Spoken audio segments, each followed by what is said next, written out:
En septembre 2020, la Commission européenne a présenté un certain nombre de propositions visant à réformer le régime d'asile européen commun existant.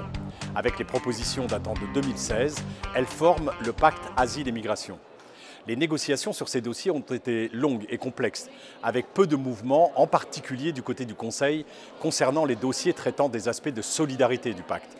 Davantage de progrès ont été réalisés sur les dossiers liés à la sécurité, mais est-ce vraiment surprenant dans le contexte de repli sur soi-même des États membres et de l'Union européenne elle-même?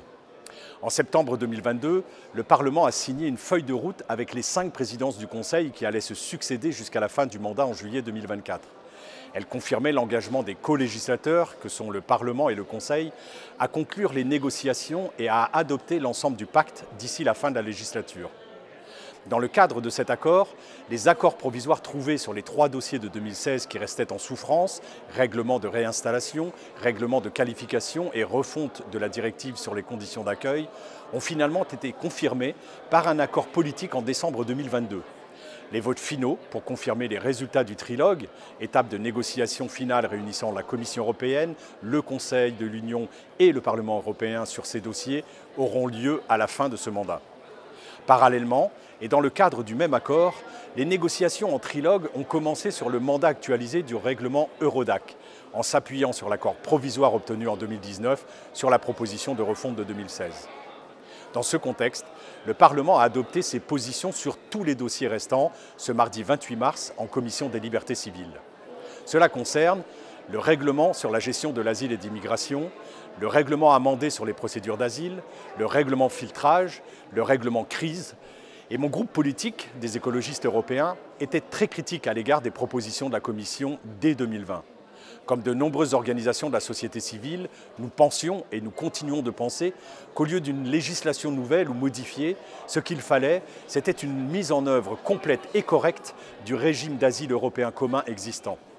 La seule exception à cette règle est le règlement de la gestion de l'asile et des migrations, pour lequel j'étais le négociateur des Verts européens, qui vise à réformer le règlement dit de Dublin. Celui-ci régit l'État membre responsable d'une demande d'asile. Il est largement reconnu qu'il est dysfonctionnel pour diverses raisons, notamment le principe de pays de première entrée, qui laisse aux États membres situés aux frontières extérieures une responsabilité disproportionnée. Malheureusement, la proposition de la Commission n'a guère amélioré cette situation, ajoutant au contraire de nouveaux éléments nuisibles. Loin d'offrir de nouveaux départs promis en matière d'asile et de migration, toutes les propositions ont imposé de nouvelles limitations aux droits des demandeurs d'asile ou ont aggravé celles qui existaient déjà. Tout cela sans apporter de nouvelles solutions pour remédier aux souffrances humaines que les exilés continuent de subir dans des installations d'accueil surpeuplées et ou de plus en plus restrictives dans toute l'Union européenne. En outre, les changements qu'ils contenaient ont souvent ajouté de la complexité et de l'incertitude juridique, compliquant encore un système que les États membres ne parviennent déjà pas à mettre en œuvre et dans lequel les demandeurs d'asile et les réfugiés ont déjà du mal à se retrouver. L'approche de la Commission en matière de gestion des migrations a constitué un défi particulier à cet égard, en brouillant les frontières entre l'acquis de Schengen et le régime d'asile européen commun, qui repose sur des bases juridiques distinctes, tant à l'intérieur qu'à l'extérieur des dossiers. Notre groupe a donc déposé des milliers d'amendements visant à renforcer les aspects du pacte liés à la solidarité et aux droits fondamentaux, suggérant dans certains cas de nouveaux concepts tels qu'un coordinateur européen de la relocalisation ou un statut européen de protection prima facie. Plusieurs facteurs ont fait que les négociations sur tous les dossiers ont été longues et complexes. Premièrement, la complexité des propositions de la Commission, en plus d'une simple mauvaise rédaction, a entraîné plusieurs mois de relecture et de tentatives de clarification avec le personnel de la Commission. Deuxièmement, la composition des équipes de négociation n'était pas en notre faveur, à l'exception du règlement filtrage. Beaucoup de rapporteurs ou rapporteurs fictifs étaient extrêmement conservateurs, poussant souvent à des accords pour augmenter l'externalisation et s'opposant à la relocalisation obligatoire avec l'extrême droite si nécessaire. Dans ce contexte, il faut reconnaître que toutes les équipes de négociateurs écologistes ont négocié extrêmement dur et obtenu un certain nombre de victoires importantes.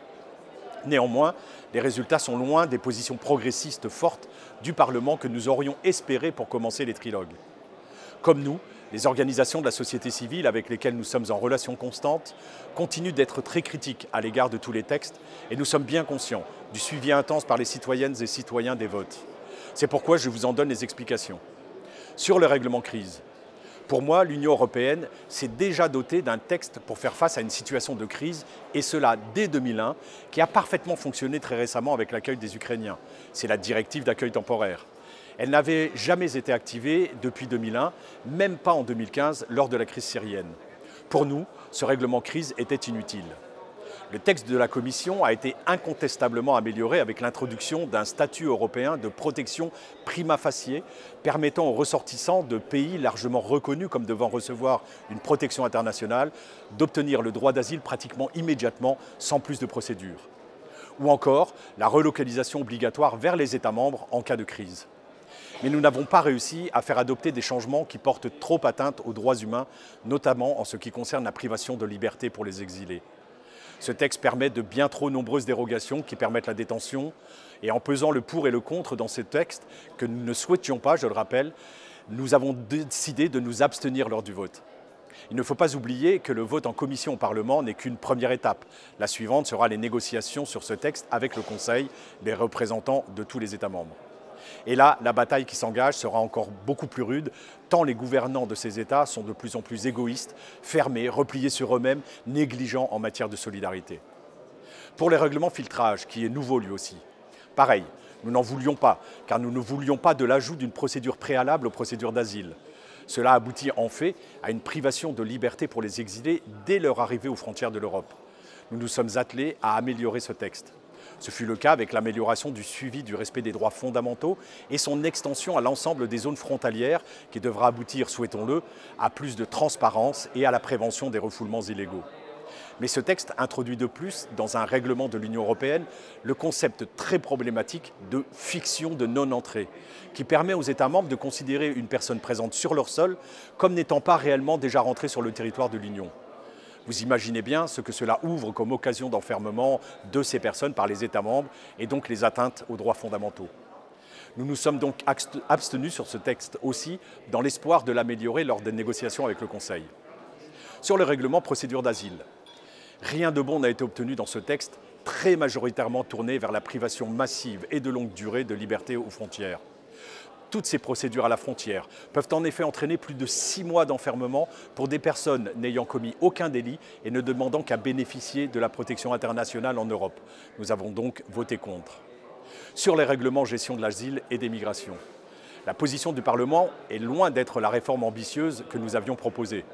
Toutefois, elle est meilleure que ce qui existe actuellement avec Dublin III.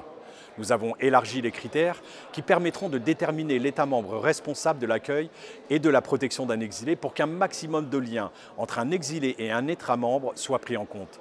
Nous espérons que cela soulagera en pratique les premiers pays d'entrée. Pour la première fois, un règlement introduit un mécanisme de solidarité obligatoire entre États membres. S'il n'est pas activable en tout temps, nous avons réussi à ce qu'il repose largement sur la relocalisation des exilés au sein de l'Union européenne. Enfin, nous sommes parvenus à ce que la solidarité ne s'exprime jamais par une coopération avec des États tiers. Nous avons aussi réussi à obtenir une activation rapide de cette solidarité pour certains États membres, notamment ceux qui accueillent les débarquements suite aux opérations de sauvetage et de secours en mer. C'est pourquoi nous avons voté en faveur de ce texte. Nous attaquons maintenant une nouvelle étape qui sera encore plus difficile. Vous pouvez toutefois compter sur moi pour défendre coûte que coûte les principes de solidarité, de fraternité et d'accueil digne en Europe.